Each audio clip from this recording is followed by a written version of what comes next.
Welcome back to Crafty Classics, and in today's video, we're going to be doing a shade tree rebuild on this 1974 Arctic Cat Panther. Now, I've owned this thing for about 2 years and completely ignored it. So in today's video, we're going to try to actually get this sucker running. One of the cylinders was scored really bad, so we're going to shade tree rebuild it from the point of I've got the cylinders ready to, go back on it, and I've got a new set of piston rings for one of them and new piston end rings for the other. Doing this as cheaply as possible, and who knows how long it'll last. It'll probably work, and that's what we're going with. See what's left of the beast under the hood. So, this might not look terrible to the untrained eye.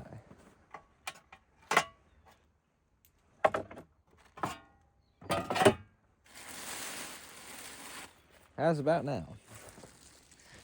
She's all tore apart. That's a crankshaft in there.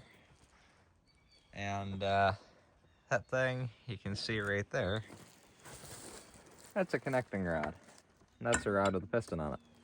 So, what I'm going to do today is put a new piston and new rings on this one. Put new rings on this one. Throw the cylinders back on and hope this thing runs kinda sorta goodish. I also completely rebuilt the carburetor on this, so I can guarantee you that's not a problem. But let's just go get the stuff and start going on this. Okay, so let's get these old piston rings off.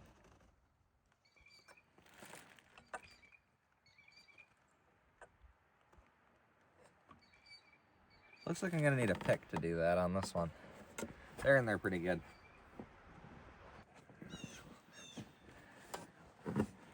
Okay. Let's see what we're working with.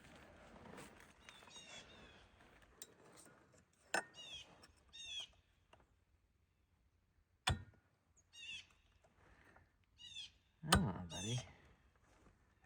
This ring does not want to come out.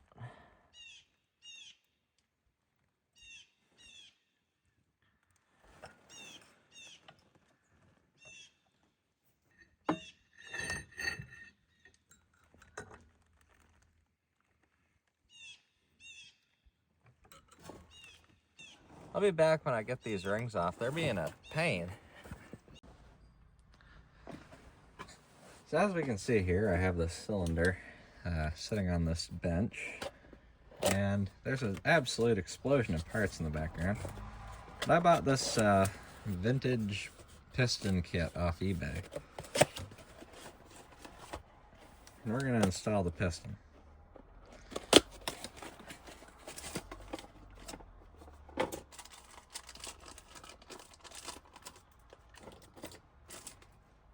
Now there's a right way and a wrong way to do this, and my way of doing it works. So, I have my piston here, and it's marked E with an arrow, and standard because it's a standard bore piston.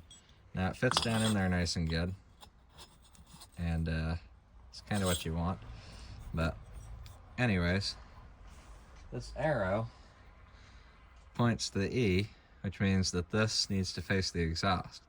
So the exhaust is on this side, and that means that this arrow should point towards this side. So the piston goes in like this. Now, the piston also came with rings, and you can get those out right now.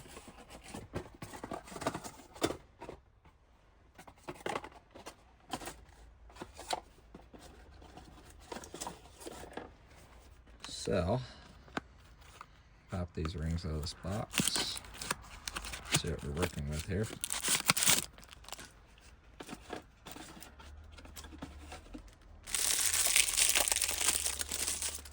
It's 2 rings. They're not marked for an upper or lower. They're just the same difference. I'm just gonna open this up by my hand off camera and slide it over the piston. You gotta make sure that lines up so it fits in this little pin in the piston. Right there. I'll show you that once it's in. Another thing I forgot to mention is you have to make sure your rings actually fit in the cylinder properly. To do that, you just put it in there and push it down with the piston a bit. And then you measure the end gap of it. I can tell by eye it looks about right, but I'm going to take some feeler gauges and actually measure it properly for once, because why not?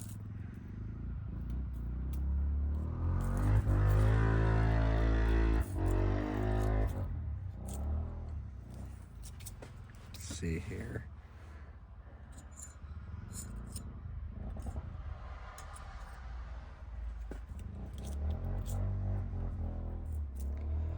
For the shade tree rebuild, you have to make sure you measure everything correctly. The gap's not terrible, so this will work fine. Here's what I meant. See that little nub? See how that ring lines up with that? That's what I was looking for. Okay, what I'm going to do now is I'm going to make sure the exhaust is pointing in the correct direction. I'm going to line up the first ring after lubricating the cylinder a bit. Okay. I'm going to line up the first ring. Make sure the exhaust is lined up. Line it up with its little notch. I'm going to squeeze it like that. I'm going to make sure the second ring is lined up with its little notch. If it's not, there we go. And right down in like that.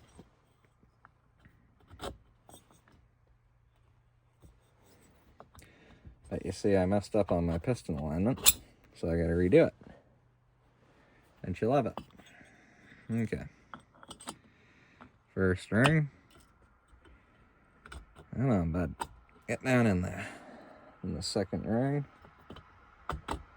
There. Okay.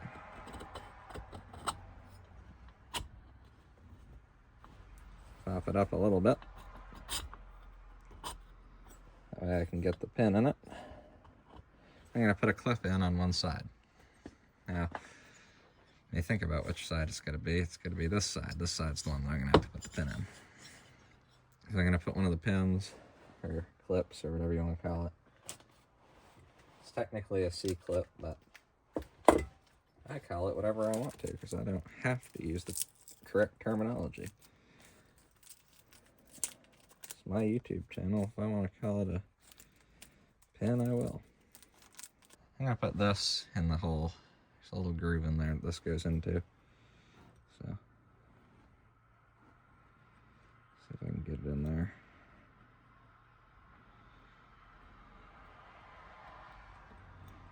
I'll put it in this way, okay. It's in the groove properly. So now, we're going to go put this in the snowmobile. So I put some gasket maker on the bottom of the jug, that way maybe it'll seal, sorta. And I'm gonna get this to top-ish. I'm gonna set this on like so. I'm gonna find this pin up in here.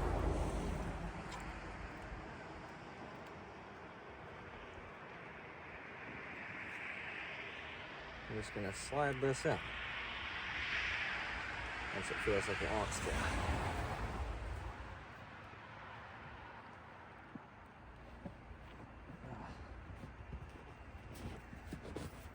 So I'm going to come block the camera angle real quick.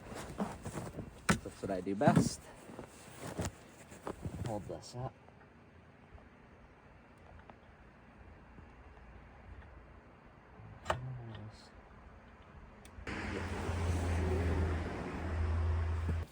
Now I need to go get the other pin, put it in on this side, and then I can just push it down. I got the other pin in. Now I should just be able to push this down. And that's done. That's that cylinder. Now I'm going to do the other one off camera the same exact way. And we shall be back. If it wasn't already obvious, it is the next day.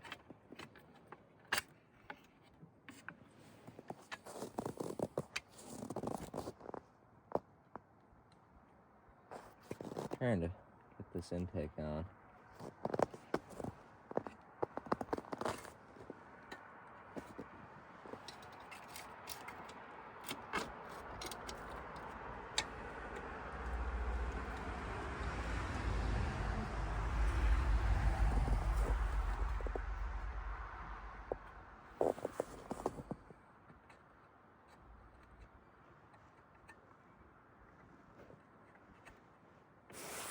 Okay, we'll get that. Usually you'd call this a shade tree rebuild. I have elected to call this a pine tree rebuild because that's what we're doing it under.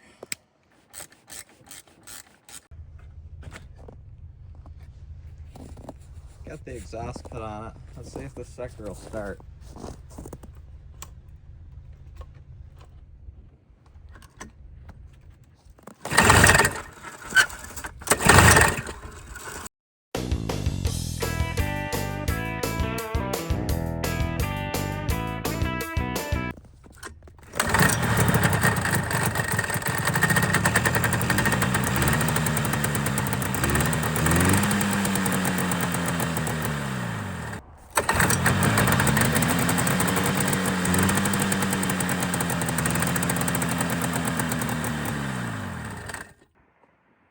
So it turns out the fuel system doesn't want to play, but if I spray her with a little bit of this,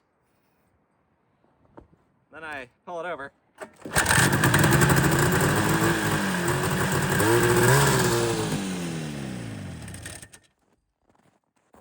As you can see, it actually runs pretty good and even manages to drive.